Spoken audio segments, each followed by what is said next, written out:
দেশ বিদেশের বাছাই করা খবর নিয়ে সর্বদাই সত্য সন্ধানী ই নিউজ ভারত।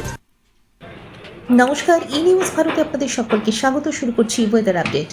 আবার একবার শীতের আমেজ ফিরতে চলেছে বঙ্গে। আগামী 3 দিন দক্ষিণবঙ্গের জেলাগুলিতে তাপমাত্রা 2 থেকে 3 ডিগ্রি কমার সম্ভাবনা রয়েছে। তবে আপাতত দক্ষিণবঙ্গে বৃষ্টির কোনো পূর্বাভাস নেই।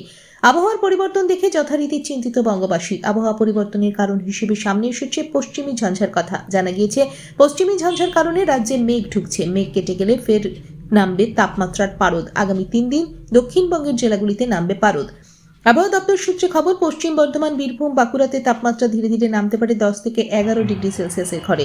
শীতের আমেজ মিলবে মূলত সন্ধ্যে থেকে রাত পর্যন্ত। উত্তরবঙ্গে এখনও শীতের মেজাজ অব্যাহত থাকবে। দার্জিলিং, জলপাইগুড়ি, কোচবিহার, আলিপুরদুয়ার, দক্ষিণ দিনাজপুর, মালদা, উত্তর দিনাজপুর জেলাতে রাতে তাপমাত্রা 6 থেকে 8 ডিগ্রি সেলসিয়াসের মধ্যে ঘোরাফেরা করবে। সব মিলিয়ে শীতের শেষ পর্বে হালকা পরিবর্তন দেখা গেলেও ধীরে ধীরে বসন্তের পথে এগোচ্ছে বাংলা।